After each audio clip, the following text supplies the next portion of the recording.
약간 한 해 이제 약간 유니티 이제 그 프로젝트들을 통해서 전반적인 게임 그 트렌드 이런 것들을 좀 살펴볼 수 있는 리포트를 이제 저희가 만들고 있습니다. 저희가 2021년도 리뷰를 했더라고요. 나 기억을 못 하고 있었는데 괜찮아요. 이거 글을 나야 괜찮아요. 네, 이거 보니까 지현님하고 저하고 둘이서 했더라고요. 그래서 충분히 이해합니다. 괜찮습니다. 2021년도에 어떤 일들이 있었는지 이런 것들 이제 쭉 있었고요. 실제 이제 코로나 시기를 거치면서 생각외로 그 게임 유저 사용자들이 많이 증가했고 이런 것들이 굉장히 좀 그러니까 게임 업계 한정에서는 굉장히 약간 좋은 시그널로 많이 읽혔는데 2022년부터는 약간 위드 코로나 형태로 좀 바뀌고 있다 보니까 그 사이에 어떻게 바뀌었는지를 한번 보기 위해서 오늘 이제 이걸 준비를 했습니다. 일단 다운로드 링크는 저희가 이제 지금 채팅창 톡으로 공유를 드렸고요. 한번 지현님하고 같이 간단하게 한번 보시죠. 이걸로 얘기하는 거죠? 아 근데 그럼 괜찮겠어요? 나 이걸로 봤는데. 그걸로 해.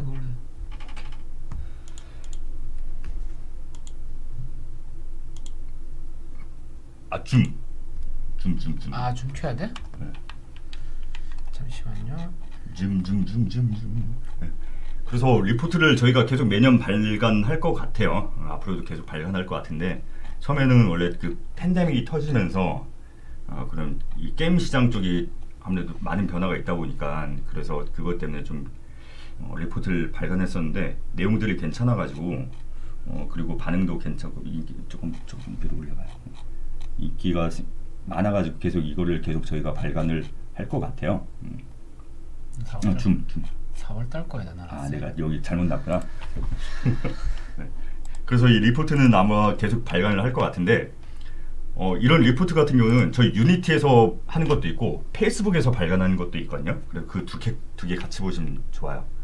그리고 뭐 저희가 페이스북 소송은 아니니까 그거는 그냥 코멘트만 드리고요.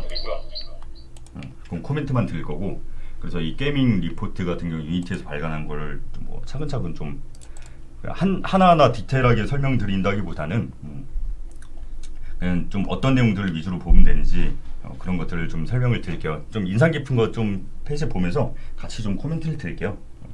그래서 보면은 유니티로 제작된 게임 수가 93%가 증가했다. 당연히 시간이 지나면서 게임이 많이 만들어지고 있는데 이 트렌드는 크게 6가지로 나뉘고 있습니다. 일단은 네. 뭐 이거 유니티를 쓰는 프로젝트만 증가했다기보다는 전체적으로 지금 뭐랄까요 이 단어 내가 별로 쓰고 싶지 않은데 4차 산업혁명 이렇게 해서 이제 결국 이제 이런 IT 관련된 그 컨텐츠 수요가 늘어나다 보니까 많이 좀 이렇게 증가했고 게임 같은 경우에도 이제 코로나 이 팬데믹 시즌을 거치면서 좀 개발되는 양 자체가 그냥 단순한 양 자체가 늘어났다고 보시면 될 것 같아요. 게임이 많이 늘어나고 있는데 아무래도 캐주얼 게임 장르가 더 많이 늘어나고 있다라고 보시면 되고 코로나가 터지긴 했지만 여전히 매출은 계속 증가를 하고 있다. 아무래도 코로나가 터지면서 사람들이 집에 있는 시간도 많아지고 그리고 또 그 반대로 예를 들어 코로나가 끝났다고 해서 사람들이 갑자기 생겨난 만큼 훅 꺼지진 않거든요. 이따가 설명드리긴 할 텐데 그래도 계속 그 증가세는 계속 여전히 지속되고 있다라고 보시면 될 것 같고요. 그리고 또 예전에는 그 모바일 그리고 로컬 위주였는데 요즘은 멀티 플랫폼 게임들이 많이 증가를 하고 있고 당연히 그 싱글 플레이보다는 네트워크 연결된 게임들이 많이 좀 대세가 되고 있다라고 보시면 될 것 같아요. 그래서 아무래도 캐주얼 게임이 많이 늘어나다 보니까 인디 스튜디오도 계속 많아지고 있어요. 물론 대형 스튜디오가 계속 더 성장을 하고 있긴 하지만 전반적으로 마켓 자체가 같이 커지다 보니까 인디 개발자들 아니면 인디 스튜디오들도 굉장히 많이 확장되고 있는 그런 추세라고 보시면 돼요. 요즘엔 근데 인디도 이제 규모가 맞아요. 적지 않아가지고 맞아요. 인디라고 하기가 좀 그래요. 사실 경계가 애매한 데도 많죠. 이제 예전에 그 중소 스튜디오들이 이제 그러니까 실제 프로젝트에 약간 투입되는 인력 자체가 좀 줄어들어서 인디처럼 보이는 거지. 그런 이제 내부 만들어지는 컨텐츠 퀄리티나 뭐 이따가 저희가 유니티 라이브 통해 가지고 글로벌하게 소개되는 그런 작은 규모 스튜디오들 개발력이 이제는 작은 규모라고 개발력이 떨어지거나 그렇진 않거든요. 그리고 아까 잠깐 언급된 것처럼 큰 회사에서 일부러 이제 그 내부 인디 스튜디오처럼 이런 식으로 뭐 가지치기라고 표현하는 게 맞나 그런 경우도 많고 되게 다양해지는 것 같아요. CIC라고 뭐 컴퍼니여가지고 그걸 CIC라고 하는구나. 사내 벤처라고도 하고 이게 뭐 꼭 이제 게임 회사에 그 IT나 게임 회사에 한정되는 게 아니고 좀 여러 가지 이제 분야에서 조금 뭐랄까요 그 기존에 이제 회사 내 혹은 이제 그런 고급 파이프라인에서 조금 떨어져서 좀 이제 뭔가 시도를 해보기 위한 이런 것들을 많이 시도하게 되는데 이거에 대해서는 약간 호불호가 갈리긴 해요. 근데 조금씩 이런 이제 시도들이 꼭 국내에 한정하는 게 아니고 글로벌리 이런 것들에 대한 약간 시도나 확장성이 많이 일어나고 있다는 것 정도란 얘기 해드리고 싶어요. 그래서 계속 첫 번째 트렌드를 설명드리면 아까 말씀드렸던 것처럼 뭐 사실 이 정확한 경계는 모르겠어요. 그냥 캐주얼하고 하이퍼 캐주얼하고 그 경계까지는 정확히 모르겠는데 어쨌든 캐주얼 계열의 장르가 많이 증가하고 있다라고 보시면 될 것 같고 그래서 뭐 예전엔 아무래도 개발사가 처음엔 작게 시작하다 보니까 이 스튜디오에서 하나만 출시를 했다가 점점 이것도 유지보수도 하면서 계속 새로운 프로젝트도 출시를 하고 그래서 그런 경우가 많아지고 있고요. 아무래도 그만큼 마켓이 커지고 있고 회사가 계속 성장한다라고 보시면 될 것 같죠. 그래서 제 개인적으로 가까운 예시를 보면은 그 저희 전 에반젤리스트였던 제 선임자였던 국화님 같은 경우도 되게 그 처음엔 1인 개발로 시작했다가 점점 스튜디오가 돼가고 있거든요. 그리고 프로젝트도 많아지고 그런 식으로 이런 사례들이 굉장히 많아지고 있는 것 같아요. 그래서 되게 좋은 것 같아요. 공부적인 것 같고 되게 좋은 것 같습니다. 그러니까 이제 인디가 약간 독립개발의 약간 측면에보다는 약간 소규모 스튜디오라는 걸 지칭하는 쪽으로 좀 더 옮겨간 것 같아요. 어디 그래서 좀 그 경계가 많이 허물어지고 있는 것 같긴 해요. 네. 그래서 모든 장르에서 게임이 제작되고 있다. 그래서 모든 전반적인 장르에서 많이 늘어나고 있긴 하지만 캐주얼 게임과 어드벤처 장르가 늘어나고 있다라고 보시면 될 것 같아요. 그리고 팬데믹으로 인해서 매출이 30% 늘었습니다. 그래서 광고라든가 인앱 둘 다 증가해요. 그러니까 인앱만 증가하는 게 아니고 광고만 증가하는 게 아니고 다 같이 증가를 하고 있습니다. 그래서 수익성이 굉장히 좋아지고 있는 중이다라고 보시면 될 것 같고요. 그리고 아까 잠깐 언급드리긴 했지만 팬데믹이 터지면서 플레이어가 늘어났잖아요. 근데 팬데믹이 끝난다고 해서 그만큼 는 만큼 그대로 빠진 게 아니고 새로운 유저가 생겨났고 그래서 정점을 찍고 내려오긴 하지만 그래서 새로 유입한 그 유저들이 계속 머무르는 경우도 많습니다. 그래서 그동안은 게임을 안 했었다가 이제 팬데믹 덕분에 게임을 덕분에라고 표현한 게 맞는지 모르겠어요. 팬데믹이 되면서 게임을 했다가 그 유저 이탈률 그대로 다 빠진 게 아니고 물론 어느 정도 빠지긴 하지만 그리고 계속 증가세는 앞으로도 계속 추가될 거다. 우상향할 거다. 라는 그래프로 보시면 될 것 같아요. 그래프 보시면은 이제 그 PC 콘솔 같은 경우에는 아무래도 이제 공간적 약간 좀 제약이 있다 보니까 좀 이제 감소세가 좀 확 두드러지는 편인데 모바일 같이 이제 좀 그 부분에서 제약이 없는 경우에는 이제 감소세가 거의 두드러지지 않고 약간 상승된 거의 그 값을 기준으로 이렇게 진행되고 있는 걸 볼 수 있습니다. 그래서 계속 뭐 이런 얘기들 계속 있고요. 그리고 또 재밌는 게 이미아 지역에서 매출이 늘어나고 있는데 이 이미아 같은 경우는 E가 맨 앞에 E가 유럽이고 M2가 미들이스트 중동 그리고 A가 아프리카 그러니까 유럽 중동 아프리카 지역이거든요.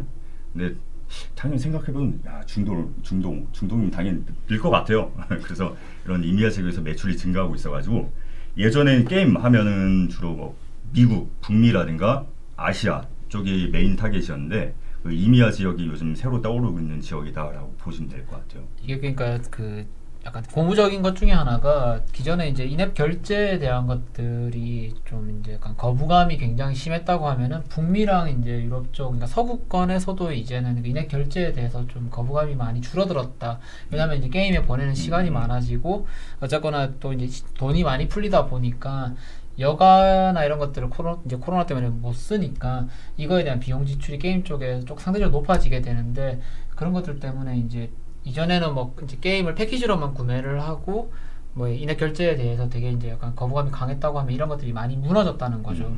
최근에 많이 이제 논의가 되는 것들이 그래서 이제 게임 가격에 대한 약간 그 적정성에 대한 부분들. 왜냐면 저희 어릴 때 90년대 한 중반쯤에 예, 그때 패키지 하나에 막 5만원, 6만원? 그때 파라판타지 6탄 나왔을 때 개당 10만원 했거든요. 근데 그때 10만원이면은 이게 비싸지. 어마어마한 금액이 지금 기준으로 하면은 20만원 넘는 약간 체감상 그 정도 금액인데 떡볶이가 1,000원일 때니까. 그쵸. 그러니까 그때가 제가 밥 한 끼에 1,000원에서 1,500원 정도의 밥을 먹던 시절이니까요.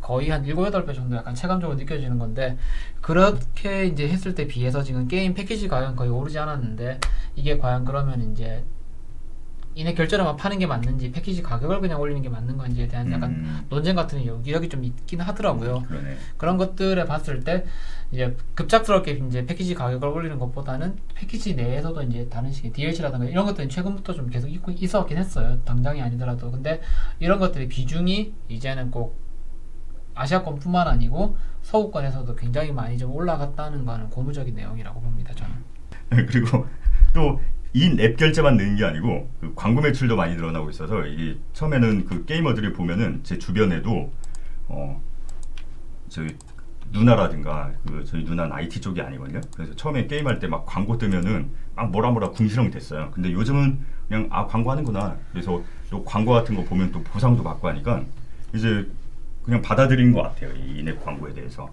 유튜브가 큰 역할 한 것 같아요. 제가 볼 때는. 그러네. 예. 그 광고에 대한 뭐랄까 부정적인 느낌을 많이 없애는 것 같아요. 그 타이밍이 이제 보통 이전에 그 클릭 광고 같은 게 15초 이런 식으로 했는데, 요즘에 제가 제일 많이 느끼는 게 페이스북이 이전에는 광고를 할 때 굉장히 길게 하다가 딱 약간 길어서 약간 좀 거부감 느껴지는 그 전쯤에 딱 끊더라고요.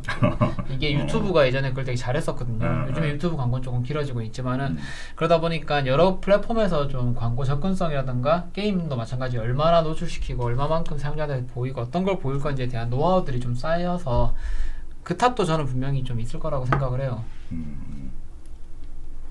그래서 계속 그런 얘기들을 계속 하고 있고요. 그리고 캐주얼 게임, 아까 뭐 하이퍼 캐주얼랑 그냥 캐주얼랑 솔직히 경계는 정확히 모르겠는데 전반적으로 늘어난다고 보시면 될 것 같아요. 그래서 보면 삐쭉 그 피레침을 찍고 있잖아요. 그게 지금 그 캐주얼 게임 장르거든요. 그래서 캐주얼 게임 계열이 많이 늘어나고 있다. 라고. 네. 이전에 이제 캐주얼이라고 하면은 아까 얘기 드린 대로 뭔가 단순히 그 아트 스타일만 가지고 캐주얼이다, 비캐주얼이다 뭐 이런 얘기는 아닌 것 같고요. 하이퍼 캐주얼이라고 하는 것들이 이제 약간 톤이나 이런 것들이 조금 플랫하다, 그러니까 평면적이고 이런 것들을 캐주얼이라고 통칭해서 이야기를 하는 것 같은데, 뭐 저희가 아까 보여드린 그 기가야도 그렇지만은 요즘에 그런 이제 비포토리얼스틱 NPR이라고 그러잖아요. 그런 부분들도 아트 에셋이나 제작에 들어가는 것들이 이제 퀄리티가 그렇게 낮지는 않거든요. 그냥 단순히 톤이 약간 톤을 심플하게 사용을 했기 때문에 캐주얼로 분류를 하게 되는데, 거기에 들어가는 뭐 기술적인 부분들, 뭐 대표적인 게 이제 스트리트 파이터 같은 경우에도 어찌 보면은 이건 캐주얼 장르에 포함이 되거든요. 근데 거기에 들어가 있는 기술적인 뭐 노하우라든가 연출 이런 것들은 절대로 이게 단순하지가 않아요. 그리고 뭐 길티 기어 같은 경우도 그렇고, 그러다 보니까 근데 스파를 캐주얼로 장르를 보는 거야. 엄밀히 말하면 포토리얼리스트 스타일은 아니잖아요. 그치. 그러니까 이게 이제 이 기준에서의 기준, 그러니까 캐주얼과 이제 비캐주얼로 이제 나눴을 때는 한데, 그러면은 이제 애매하니까 이걸 하이퍼 캐주얼로 이제 포함시키기도 하거든요. 그런 식으로 이제 분류를 하게 되니까 약간 이런 식의 그래프가 나오는데, 뭐 단순하게 그러면은 간단하게 게임 만들어도 와 매출이 잘 나는구나 이게 아니고, 어찌 보면은 약간 아트 스타일에 대한 것들이 포토 리얼한 그런 장르보다는 조금 더 다양한 장르들에 대한 약간 그 시도가 많아졌고, 뭐 대표적인 게 2021년 같은 경우는 이제 원신 같은 경우가 런칭하고 한 2주 정도 매출이 나왔잖아요. 그러다 보니까 리니지도 그리고 저기 뭐야 포토 리얼한 스타일도 아니잖아요. 그렇긴 하지? 예, 리니지 2N 같은 경우도 그렇고, 뭐 일단 이런 식의 약간 게임 장르에 대한 것들을 단순하게 막 이제 캐주얼이다 아니다라고 표현하기 조금 애매한 부분은 애매한 부분이 많은 것 같아요. 예. 뭐 우리가 당연히 잘 알고 있는 보통 고래 유저라고 표현을 하잖아요. 그 코어 게이머가 인앱 결제의 중요한 그 범위를 차지를 하고 있고요. 요거는 진짜 좀 고민을 한 문제 같아요. 저희가 그 뭐지? 게임 업계 일하시는 분들도 좀 고심이 있는 게, 언제까지 이런 약간 코어 유저의 IP에 의존해서 개발을 할 건가, 이제 중국이나 일본처럼 약간 광고 쪽으로 좀 더 집중을 할 건가에 대한 부분들, 이건 제가 볼 때는 정답이 없는 것 같아요. 약간 사회적인 그런 약간 지출 규모에 대한 그 빅게임에 대한 지출에 대한 약간 트렌드가 바뀌든지, 이 광고에 대해서 이게 조금 더 수익이 어느 정도 나는지에 대한 부분들. 옛날보다, 그러니까 예전 게임 개발보다 개발 툴이라든가 개발 환경이라든가 그런 건 더 많이 좋아졌는데 비즈니스 환경이 더 복잡해진 것 같아요. 근데 이 자료가 조금 애매한 게 그 한국이 메인 타겟이 아니에요. 그러니까 한국 게임이 거의 그렇죠. 없다고 한국이라고 보시면 돼요. 한다면은 굉장히 달라질 거예요. 그래서 그런 부분 좀 감안하고 보시는 게 좋을 것 같고요. 그래서 뭐 일본에서 인기인 장르, 뭐 이미야 지역에서 인기인 장르 그런 것들이 다 정보가 나오고 있습니다. 중국 어떻게 해야 될지 모르겠어. 이건 뭐 중국 보면 아득합니다. 아득해. 그래서 중국 같은 경우는 뭐 게임뿐만이 아니고 뭐 빅테크 규제라든가 그런 이슈들이 많잖아요. 중국으로 타겟팅하는 이제 게임 개발사들은 타겟이 크죠. 그래서 뭐 가뜩이나 파노도 안 나오는데 뭐 파노가 나올 것처럼 되게 희소식이 들릴 것 같더니 갑자기 막 규제가 발표돼 버리고. 그래서 이 기회에 뭐 중국으로 많이 타깃을 하던 중국향으로 많이 만들던 개발사들이 좀 더 글로벌하게 눈을 넓히고 그런 위기인 기회라고 하잖아요. 그래서 그런 식으로 좀 접근을 하셔야 될 것 같긴 해요. 그래서 네 번째 트렌드 뭐 있는데 계속 쫙 읽어보시면은 시간 관계상 다 다루진 않을 거고요. 그래서 뭐 게임은 당연히 멀티플레이를 원한다. 유저들은 멀티플레이를 원한다.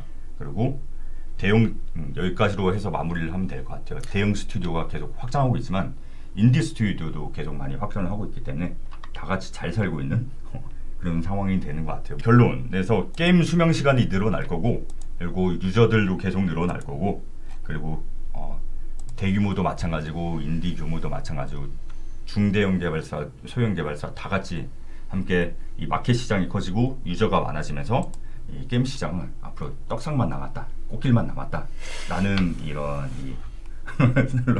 코멘트로 마무리하도록 하겠습니다. 네.